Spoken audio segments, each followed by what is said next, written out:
Welcome to On the Way, a podcast about life. But not just any life, it's about life with Jesus. Why do people follow Jesus, and how do they get started? And what difference does following Jesus make in their lives? Before Christians had a name, they were known as people of the way, people who followed Jesus' teachings. People have been on the way for nearly 2,000 years now. During the podcast, we explore the ways that people become followers of Jesus and why, and what difference following Jesus makes in their lives. On the Way is produced by the Baptist Standard, a donor-supported provider of news, opinion, and resources for living like Jesus. I'm Eric Black, editor of the Baptist Standard. I'm glad you're with us today.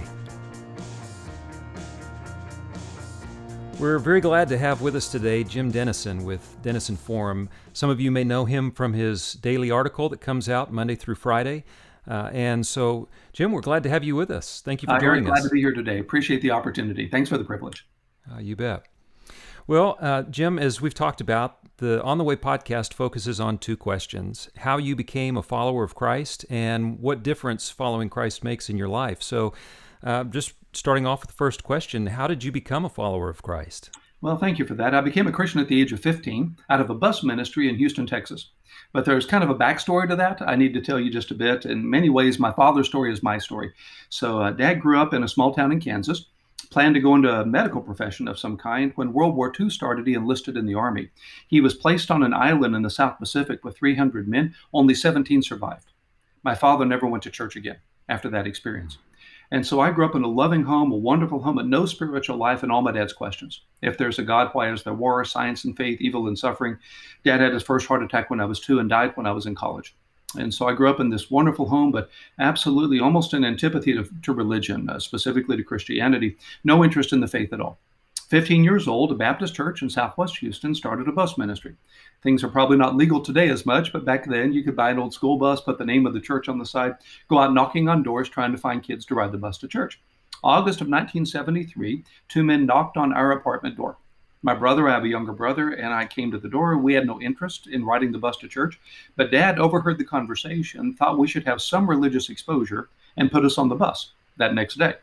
And that's my first time to church. That was my first time ever to hear the gospel. I didn't want to go. I wasn't interested in any of it. Mom made me carry the big family Bible like you have on your coffee table to church, and So maybe not the wear a small clip-on one. tie. You don't stand out at all when you're 15 with a clip-on tie and a family Bible under your Right. arm. But Eric, through that experience, I saw in these other Christians something I didn't have. I saw a sense of peace and hope and purpose in their lives that I couldn't explain. And I asked my Sunday school teacher, happened to be September 9th, 1973, how I could have what they had, how I could have the same experience that I had seen with them. And she led me to place my faith in Christ. And so that's how I came to be a follower of Jesus at the age of 15.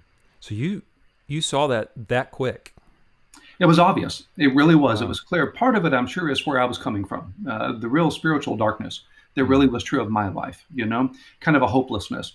I mentioned my father's heart condition. I have very strong memories growing up of ambulances at the house, of the paddles, of all of that. Dad basically lived 19 years on borrowed time from his first heart attack. And we never talked about it at home, but Mom would wake up every morning and look over to see if Dad was alive or dead.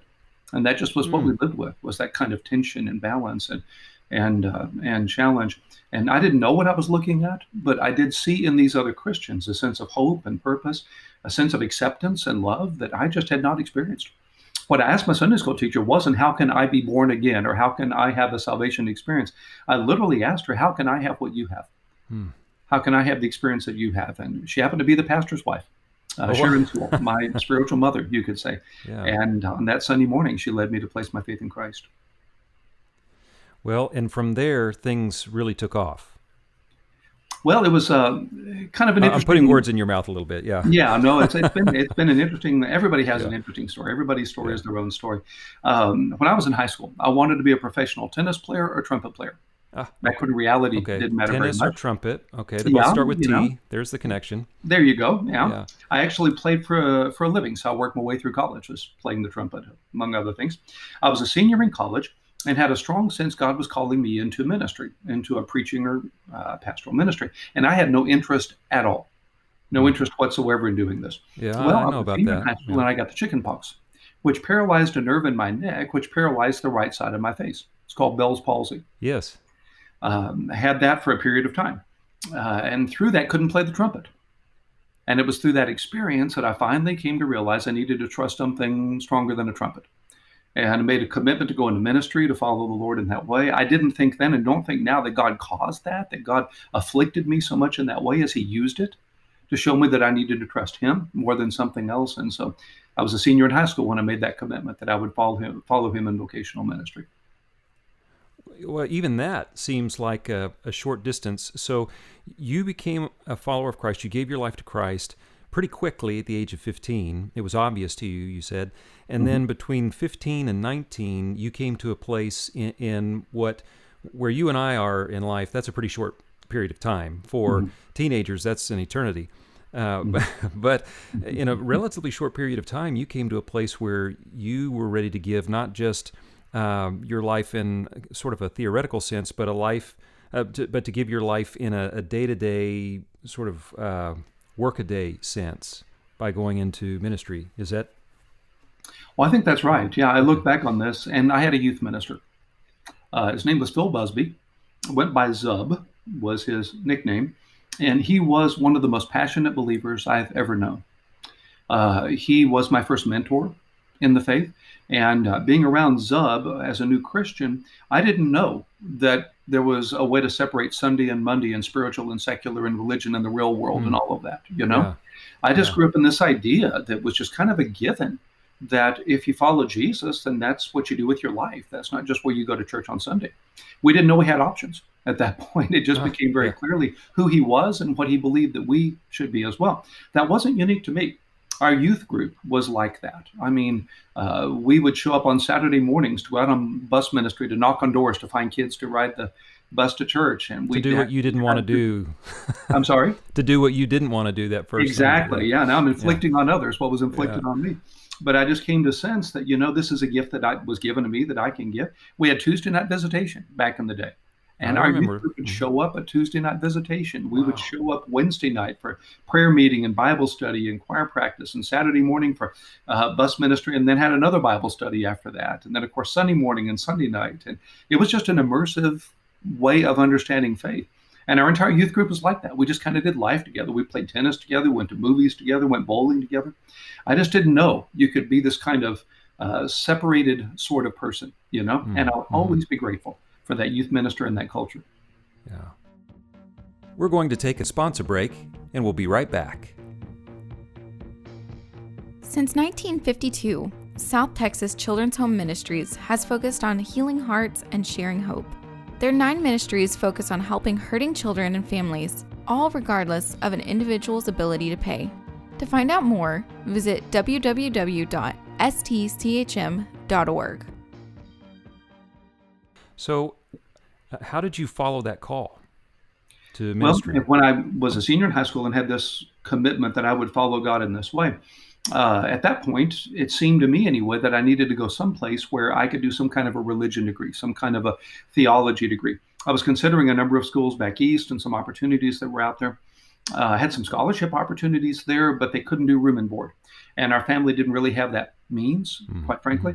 Yeah. Houston Baptist University, where I grew up, gave me an academic scholarship. I could live at full scholarship. I could live at home the first couple of years and then move on to the campus housing and all of that.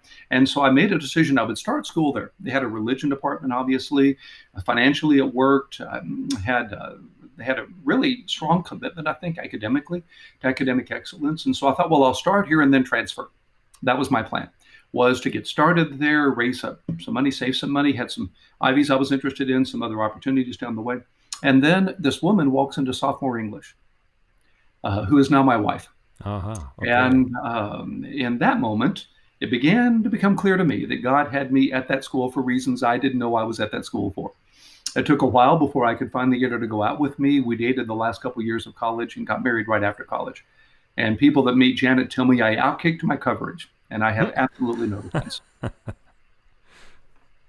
So you are at Houston Baptist. You're pursuing a degree in religion, religion generally, or ministry more specifically? Yeah, the way we did it there, you had a double major as opposed to a major minor. So I did a major in Christianity, as we called it, Christianity and speech. But within that, my fascination was more in theoretical. than it was in, I guess you could say, practical ministry, philosophy, theology, church history, things like that. Places where I could ask my father's questions. Yes. Those were the things that were most interesting to me. And when I Interesting. moved out to Southwestern Seminary after Janet and I got married, the reason I went there is because John Newport was there teaching Okay. philosophy Yep. of religion. Yes. Did an MDiv and a PhD at Southwestern, studied directly under Dr. Newport. And again, it was a chance to ask my father's questions that are my questions as well. I'm struck by how important your father's questions still are for your ministry. I'm jumping ahead quite a few years, but I keep hearing you refer to your father's questions. Say again what some of those questions are. You bet. And I can give you kind of a background story on that as well. As we're having this conversation right now, I'm looking at you, of course, through my computer monitor. What you can't see that's on the back of the computer in my study here at home is a painting. I can see it right now. I'm looking at it right now. It may be 18 inches by 12 inches, something like that. It's an island scene. And it says W.F. Hall in the left corner, and the number's 48. Some years ago, my father died, as I said, when I was in college, a senior in college. My mother lived in the same city as us, sometimes with us for a period of years after that, died 11 years ago. And so at one point, we had a lot of mom's stuff up in the attic. And I was moving one of the boxes, and it kind of fell apart. So I was repacking it, and I found this painting of this island scene. I asked Mom what it was. As I mentioned, 17 people survived on that island out of 300 that were placed there. One of them was a painter. He made 17 paintings of that island and gave one to every survivor. And what I had discovered was my father's painting of that island. Wow. He had never displayed it. It had been in the attic all these decades. So I'm looking at it right now. I have it hanging on the wall in my study where I can see it right now. That painting that was made by one of those survivors of that island scene in the South Pacific where my father was. But some of that's emotional. There's no doubt about that. I came across Myron Madden's work a number of years ago where he spoke of the father's blessing. If you didn't have your father's blessing, especially as a son, how difficult that was. Well, I never had that. Dad didn't mind us going to church. He was supportive of some religious exposure, but had no interest in my brother and me going into vocational ministry. I was supposed to be a doctor. Mark was supposed to be a lawyer. In Dad's life experience, Baptist churches were small and struggling, and Baptist preachers were, had a very difficult life. And to the day that Dad died, he never really came to terms with that. Never heard me preach, never saw me do ministry. And so I know part of it's psychological, dealing kind of with my father's blessing, as it were, and knowing that I really have my Heavenly Father's blessing and how important that is. But the other piece is as a placeholder. I've discovered over the years as a philosophy professor and as a pastor and a writer, how many people have my dad's questions. Back to your question more specifically, why is there war? My father saw such horrific atrocity. If God's all-knowing, all-loving, all-powerful, why does he allow that? You relate that to the pandemic of these days. You could relate that to age. You could relate that to wars, to 9/11, Holocaust, whatever. That's the issue of all issues that people have, whether they go to church or not, whether they'll admit it or not. Then along with that, there are questions of providence and freedom and free will that Dad had. Growing up, very, very active in his church. His friends thought he'd actually go into ministry because he was so active in the church. And how he struggled with how God could allow him to go into this experience. I know it now to be sovereignty and freedom, or Calvinism and Arminianism, or whatever you want to call it. But it's really kind of a God's providence sort of a thing, And that's a big question all of its own. I'm sorry? That's a big question all of its own. It is. It absolutely is. And it is escalating, as you know, in these days as well. Yes. On kind of a third category, when Dad was in the South Pacific for the first time, he saw various world religions. He saw various ways people were looking at the world that he hadn't experienced. And that's become a real mover for me. I was a missionary in East Malaysia between my junior and senior years of college. And for the first time, I encountered the Muslim world, encountered the Buddhist world, saw a world outside my Baptist church in Houston, Texas, And so Dad's questions in some ways are placeholders of the questions I think we all have, certainly the questions I've encountered over the years. As you studied under Dr. Newport, were there any particular, I'm jumping back to your time under Dr. Newport, were there any particular philosophers that you found resonance with, or that you enjoyed reading for, to seek answers to these kinds of questions? Paul Tillich, first and foremost. Dr. Newport was the president of the North American Tillich Society at one point, wrote the definitive theological biography of Paul Tillich, and one of my seminars with him was a year-long study of the work of Paul Tillich. Read through his systematic theology, a lot of his other work, a lot of his sermons and that sort of thing as well. Used some of that in my own dissertation as well. And found his method of correlation to be fascinating. Now, I'd want to very quickly hasten to say the way he used the method is not the way I would use it. Ah, He and I would okay. certainly disagree on a variety of theological issues. Certainly his personal life had places that I certainly would not endorse. Decisions he made, lifestyle choices he made, I would certainly not endorse. But he had this method of correlation where philosophy asks the questions and theology provides the answers. That has been foundational for me. This idea, the way I would phrase it in my own work, is culture asks the questions, the biblical worldview supplies the answers toward. So if we can get up every day and do what Jesus did in John 4, the woman comes for water, so we start with water and lead to living water. If somebody has physical need, we meet the physical need to meet the spiritual need. You see, Jesus always going to people, it's an incarnational move. It's going to people where they are, listening to the questions they're asking, and then answering those questions in the context of biblical worldview. Well, that's Tillich's method of correlation. He's not the only person by any means to do it, of course. He's just illustrating what Jesus first and foremost did. But that became really resonant for me and is from then till now a really important move. I teach a history of Western thought in the doctoral program at Dallas Baptist University every spring. And when we get to Tillich, I get to kind of unpack that a little bit. Some of them have heard of Tillich as being this really liberal or at least questionable theologian. But when we get to that method of correlation, I think we see something that's really valuable. As you were talking about that, I could see the connection between that methodology and the daily article. That you're responding to what's happening right now from a biblical worldview. Now, that's exactly right. I never know, when the day begins, what is in the news that we really need to think about, really need to try to speak into. The whole purpose of that, and really everything I do in our ministry, whether it's the social media stuff we do or the radio and media work, as well as the daily articles, website articles, all of that. The basic question here is, what's the culture asking? What are the issues that are out there? People that are good in the news business, just to use them as an example, are good at reading the culture. They're printing what people want to read. If something's a headline in the New York Times or the Washington Post or Wall Street Journal, it's because those editors know that's going to sell. I mean, people often ask me, what media sources can you trust? And my response is, well, it depends on what you mean by trust. As you would understand, at the end of the day, the media business is a business. They're there to sell ads. They're there to sell click-throughs. They know who their audience is that their advertisers want to reach, and they therefore know what kind of agenda gets them to where they're trying to go. And I just happen to want to get on that same bandwagon. I want to use them as well to get to those same people. So I let them interpret the culture in a way. What's in the headlines, what's popping on a Twitter feed, what's showing up in social media. What are the most popular movies, and why are they the most popular movies? Why are the TV shows that are popular so popular? Why is NCIS, across 17 years now, one of the leading shows in America? Well, I think we all want a Jethro Gibbs in our life.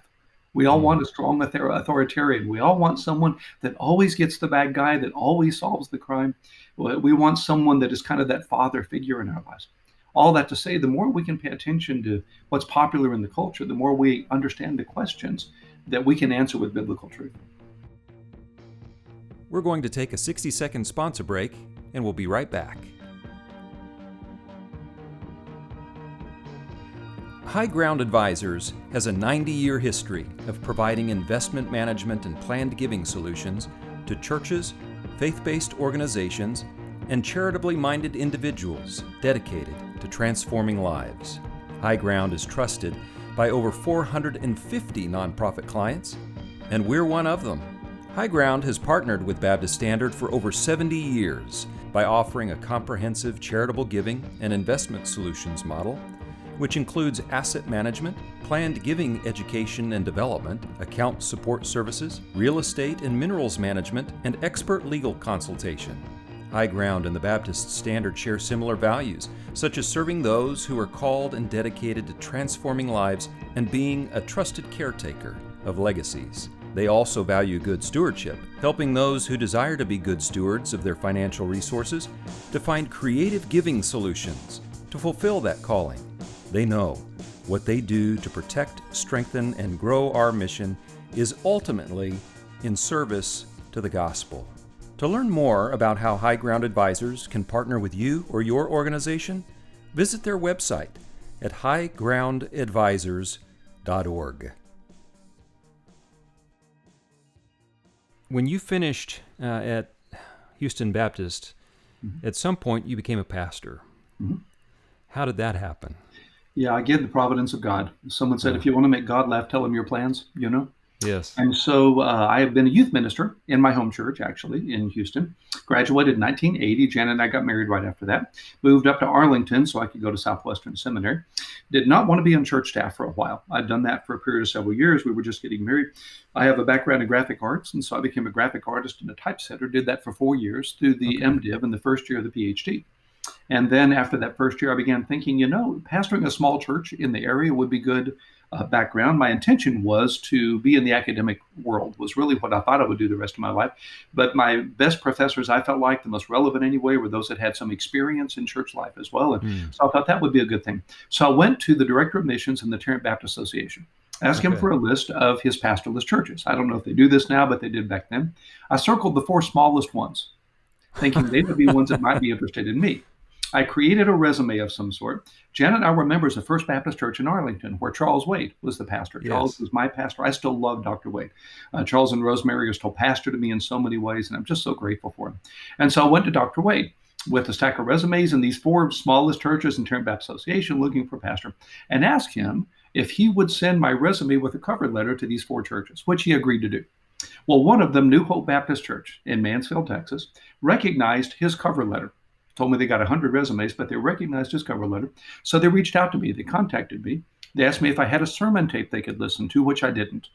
So then I went over to our youth minister's house, who had a massive stereo because he's a youth minister, I guess, and I preached a sermon into his cassette deck, which I then took out of the cassette deck and brought over to Virgil Wilson, the chairman of the pastor search committee at New Hope Baptist Church. Well, they listened to this tape and they liked it well enough, I guess. They decided they wanted to hear me in person. So the interim pastor there had good connections all over Tarrant Association. He found a church that needed someone to preach on a Sunday night. And so my wife and I show up, the 6 members of the search committee, and I think 3 members of the church were there. And I preached that Sunday night. And then next thing I know, they're having me at New Hope in what they called In View of a Call. So I preached that morning and that night, and they extended a call to me to become their pastor. A small church in Mansfield area between Mansfield and Kennedale. In those days, when we started, we maybe had 30 or 40 on Sunday. We were there for 5 years. We grew to 100. And I will tell you, I know this sounds strange in some ways, and I got to pastor some wonderful churches. I've been so blessed by the privilege I've had to be related to the churches I've been related to. But in some ways, New Hope was our favorite church. Both of our sons were born while we were there, living in their parsonage, and they just loved me. Their mission was to take on seminary students. Their mission was to give seminary students a chance, to give you a place to start. And I thought I was pastoring them, and they were really pastoring me. Yes. They were a loving, wonderful church. I've gotten to go back several times over the years and still love them so much. So anyway, that was my first pastorate. Well, eventually you did go from New Hope to a place called Park Cities, which is a little bit bigger than New Hope. A little bit. Yeah, just a bit. Yeah, it was an interesting path. So I was teaching at Southwestern Seminary, came on full-time faculty there. Thought I'd do that the rest of my life. First Baptist Church in Midland, Pastor Daniel Vestal had left to go, I think it was when he went to Dunwoody in Atlanta. And so they needed an interim pastor. And so they reached out to Russell Dilday, who didn't do interims. He was president at Southwestern and really my mentor, my great hero in the faith.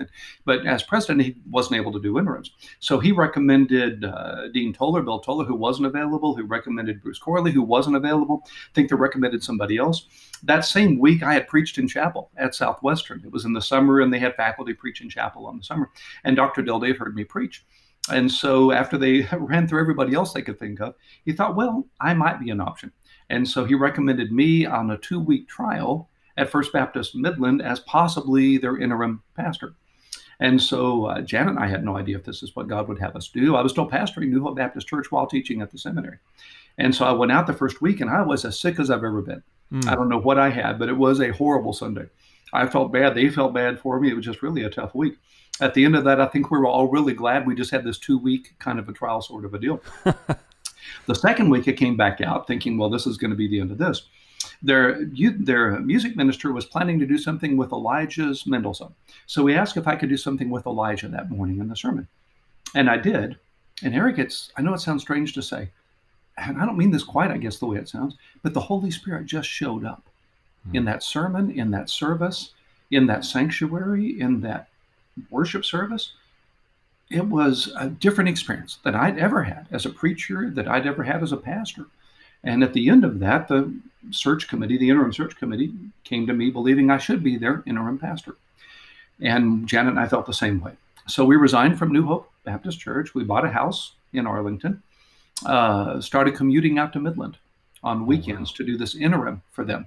The way they had a really good rule, that the interim can't be considered to be the pastor, because you don't want the interim campaigning for the job and all this. Right. And they made that extremely clear. And I said, no, that's great. I'm teaching at the seminary, going to teach philosophy the rest of my life. Long story short, 9 months later, I wound up going out there as the pastor of the church. Had to sell the house that we just bought in Arlington and moved out to Midland, and had a wonderful experience with them. And we were there for 5 years as pastor, a year as interim before. And then had the opportunity to serve Second Ponce de Leon Baptist Church in Atlanta from 1994 to 98, which was, again, an incredible experience. My family is descended from Robert E. Lee. Pretty direct descendants, actually, through my mother's side. One of Mom's ancestors was the brother of Robert E. Lee, which doesn't do you much good in Texas, but in Atlanta, that's a really valuable, ace in the hole to be able to play. Had a wonderful experience. We were there during the Billy Graham mission, the Olympics, all of that. Loved Atlanta, loved the people. They were so good to us, and we had a wonderful experience there.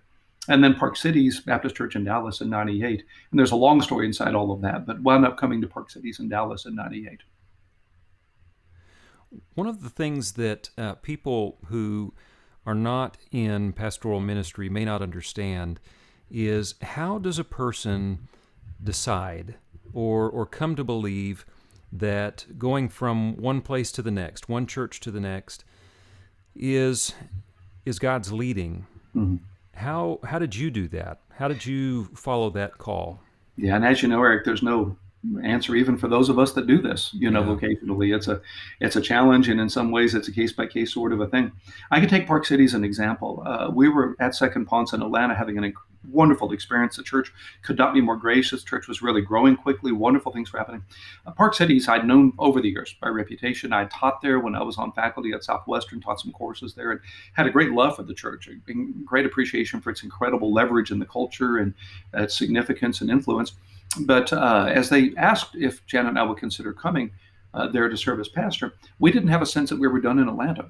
We just did not have a sense of release. We didn't have, in my life, to answer your question, there had typically been kind of a stirring first. There had been kind of a sense of dissatisfaction, in a sense that maybe God is preparing me to do something else, kind of a sense of closing of a door in preparation for a next door. I wasn't experiencing any of that in Atlanta. We didn't have any sense that we were done here. We'd only been there 4 years, and just didn't think that this was what we were to do. And so we got to the place where the church really needed an answer, Park Cities did. And so we said, well, we love the church, and I still do to this day. And unbelievable. What a great opportunity and what a great privilege. And our best friends in the world are still members of that church, and we still have such a love for them. But back then we said, we love your church, grateful for you, but we just don't think we're released here. We don't have a sense that this is what God intends us to do. And so we said no to the search committee and closed that door. Their chairman and vice chairman flew out to Atlanta the next week, and we talked to them and said that again, gave them names of other candidates they could consider. They called back. They were so convinced we were supposed to come that the committee called me again on a Sunday. They had kind of a group call on a Sunday afternoon to ask Janet and me to reconsider, because they just were so convinced this was God's call. About 12:30, right after the service? Exactly. Yeah, it was actually early afternoon, but never a great timing in Sunday at the church and all of that. And we just said, we just don't have a call to do this. We just, we don't have to have a call to stay, but we have to have a call to leave. Was our sense. So we just didn't have that call. The next day, Monday morning, I woke up and I was miserable. I just had no peace about this decision. So by mid-morning, I was just really struggling. So I left the church, went to a little public library in the Buckhead area there in Atlanta, just to be alone, just to be still, not to see should I come to Park Cities, just why don't I feel a peace about this? I was there a couple hours, and I left with a call to come to Park Cities. I called my wife, and she'd had the same experience that day. Well, there you go. So we left it another couple of days. On Wednesday, we called the church back, and we were out in view of a call a week and a half after that. Wow. It was a very unique experience. And you were there how many years? 11 years. Yeah, 11. Served at Park Cities, and would still be there today if God hadn't given us the opportunity to do what we do now. It's a wonderful church. And from Park Cities, you became the theologian in residence for the Baptist General Convention of Texas, correct? Well, kind of. There's a story inside that. So there was a couple at Park Cities that had sold the business for a great deal of money, who came to my wife and me with the belief we should be about a larger ministry. They would help financially. Well, we didn't know what they meant by that, and they didn't know what they meant by that either. But as we talked and prayed through it, it became clear that, in fact, God was calling us to a full-time ministry of speaking truth to culture, the thing that I've been doing as a pastor and a professor and all of that over all these years. I taught at 4 seminaries by this time and pastored these churches and written books, but my love had always been speaking truth to culture, and this could be a full-time way to do that. Jeff Bird, who had worked with me at that point in Midland, Atlanta, and at Park Cities, been together more than 20 years together, agreed to do this with me. His background's in business. He has an MBA, and he agreed to run the ministry. If I were running the ministry, we'd be in jail in a week. No doubt about that. My longtime assistant, Minnie Elkins, agreed to do this. So that's how we started back in February of 2009. Okay. Well, we didn't have a 501c3 yet. It took some time to get all that done. Randall Everett was at that time the executive director of the BGCT and very active at Park Cities and a very dear friend. And so he asked me if I would consider becoming their theologian in residence, a voluntary position, not a paid position, not an actual job description sort of a thing, provide resources when asked, when needed, that sort of thing. But that would allow us to use their 501c3 as we got started and also give us a place to office. And so we did. In February of 2009, we launched this ministry, Jeff and me moving into the Baptist building up on the 3rd floor, back as it was, back on Washington Street back in the day, leasing that space there and starting out that way under their 501c3 until a few months later we got our own 501c3. And we worked out of the Baptist building for a couple of years before we moved up to North Dallas, where our office is now. So theologian in residence, but it's really just a voluntary relationship. It's certainly not a paid position. It's not a staff position per se. Just a privilege to try to be helpful if I can be. And then that morphed into Denison Forum. Right, which is really a brand within a larger organization now. Really, the start was to speak truth to culture. So I've been writing this daily article. Had about 7,000 readers at that point in time. I've been doing that for about 10 years as a pastor. And so we kind of started with that, did a lot of speaking and writing and all of that, and kind of grew from there. But really the larger calling, we came to understand, was really to build a movement of culture-changing Christians, to try to help Christians use their influence to make an impact for Christ. We really believe that's the call of the day. That's our call, is to encourage, equip, empower believers to use the influence God's entrusted to them to make a difference for the gospel wherever they are, wherever that influence is. So one piece of that is helping people think biblically about cultural issues. So that's the daily article that I do every morning. We send it out each morning to about 2,000. A little more than 200,000 subscribers in 203 countries. It's all free. We're donor-based, so we can give it all away, which is terrific. Since the coronavirus pandemic, I've been writing a second daily article in the afternoon as well. I also write 2 articles for our Facebook and website places that we put into social media, send 7 or 8 tweets a day, do an Instagram post a day as well. It's just kind of the minimum of that. And then we have some other people that will do some content as well, a little bit along the way. But that's primarily what I do, is write content inside that Denison Forum brand relative to helping people think biblically about cultural issues so they could use their influence more effectively. Well, over the years, we came to understand people needed spiritual encouragement as well. It takes a certain boldness to stand for Christ and use your influence. So we started a devotional ministry called First 15, first15.org. My younger son, Craig, writes that. It's a worship video and then a guided devotional and then a guided prayer time. And that's up to the total reach of Denison Forum now is about 1.2 million, I think, with social media and all of that. And First 15 is nearly 1 million in its reach as well in total.